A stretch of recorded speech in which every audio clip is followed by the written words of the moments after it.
pharmacy that was going out of business, and that's how we were able to do it. One thing that's important for me now, has always been important, is I never wanted the stores to feel like kind of like a cookie cutter store. You know, we have 22 stores, but we're certainly not I don't think of ourselves as a chain of stores. I think of us as neighborhood shops that really complement each area, and I feel like the products that we're bringing into those places are really specific and, you know, really edited and curated for those markets. So for me, it's really important that each store feels different. This store with the cactuses is the Venice Beach store on Abercrombie, and you know, it's vastly different, you know, than like this store, which is our store in Portland, Oregon, that feels very woodsy, kind of more of a masculine feeling store, I would say. These are some pictures of our showroom, and the showroom, when we took the space in New York, I mean, you never have an optimal space. You're always making some sort of compromises.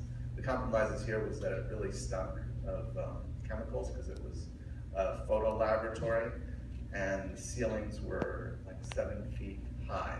So you're like this, but it turned out that above the 7-foot high ceilings, there was like really high ceilings. And so we renovated the whole space and, you know, managed to get rid of the smell. And it's a great space. We have three floors there, and we represent 15 different brands that we represent.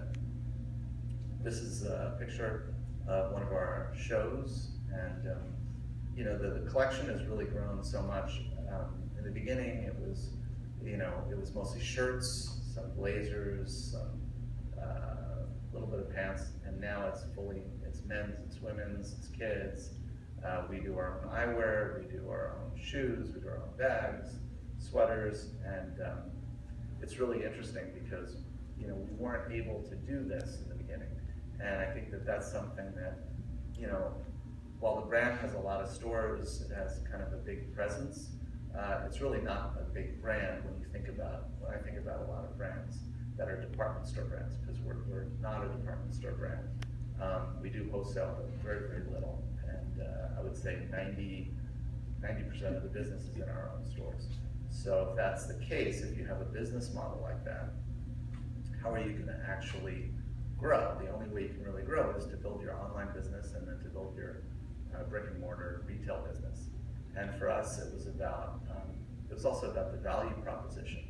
So if you make something, you know, for $10 and you wholesale it for $20 and it retails for $45, is it worth $45 or is it worth $25? You know, and so for us, you know, by being a retailer, we were able to make, in my mind, a much better product because we didn't have to rely on this profit coming from the wholesale area.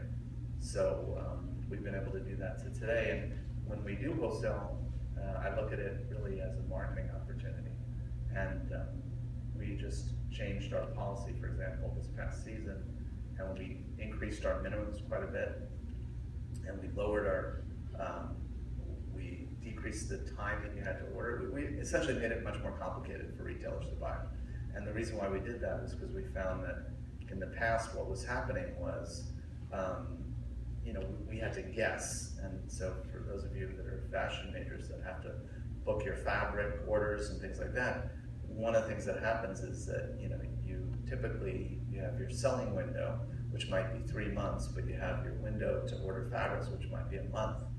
So at the end of that month, you have to guess and say, okay, I think that my orders are going to be X, but if they're not, then you're stuck with all this extra fabric, and then what do you do with that fabric?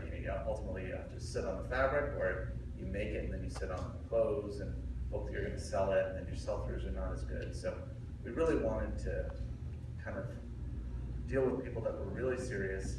And you know, we also have a partner, United Arrows is a company in Japan, and they're our oldest customer in Japan, and they're fantastic. And they approached us about opening up Stephen Allen stores in Japan with this division, Beauty and Youth, that they have. And so now they have 4 Stephen Allen stores there. They're opening their 5th. And one of the things that's interesting working with them is the collaborative process that we have, where we basically give them design ideas. They give us, their interpretations of those design ideas, and we kind of go back and forth. And ultimately, they produce about 70% of what they sell in their stores in Japan, mostly because of fit, and also because from a production process, it's just a lot easier for them to get back into ordering reorders and stuff like that. But what we started doing now is we also import. So we have some products in our store that are manufactured by our partner in Japan, which is really fun. So as they grow, it allows us to have even broader assortment of products. This is just some looks from our men's collection. And one thing that I'm sure you guys know, but when you have a presentation, it's accentuated beyond what you actually think you're going to sell, because if you just put the core stuff that you think you're going to sell out there, there's not really it's not that interesting for someone to come see it. So you kind of have to push forward directionally in terms of like where you think things are headed, and then you kind of scale back depending on what actually happens with your customers and their reaction and the editors and so forth. But it was interesting with this because it was more of the pieces that were further out there, like the super wide pants, for example, that had a great reaction with the editors, even though we'll probably sell a lot less super wide pants than we will of the normal. And this is just some other pictures of some of our women's. We just keep trying to get better and better. And we go to Paris twice a year to the fabric fair. And now, every time you go, I feel like with the European mills, you gain a little bit more credibility. And I feel like now we're able to get fabrics that, Celine will use and things like that. And whereas at the beginning they're like, who are you? And what are you gonna do? So that's been really great. And again, this is just some pictures of different things that we do, jewelry, watches. This was we just actually, our 2 time zone watch, it's not on there, but the 2 time zone watch just got written up yesterday on Garance Duré's blog, which was great. So that's one thing that's kind of interesting now, is what's happening with social media and how, by having a great product, you really can it can just go. The ability to go viral is just so incredible. And if you have the right influencers that are behind your brand, it can really take you pretty far. These are just some very current pictures and some fun things. One of the things we like to always do is just play around with, for example, shirting. It's such you associate shirting with just basic silhouettes, and like this top that's tied, in the back. It's just such a pretty top that it's the same fabric that would be in a button-down shirt, for example. From a press standpoint, we've been lucky.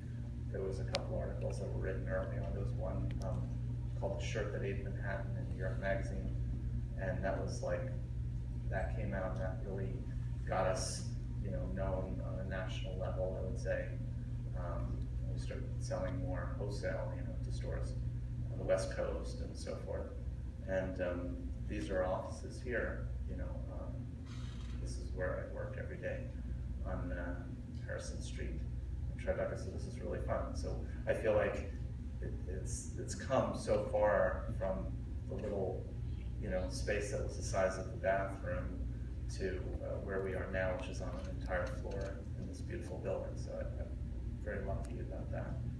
And yeah, I just wanted to see if you guys had some questions at this point.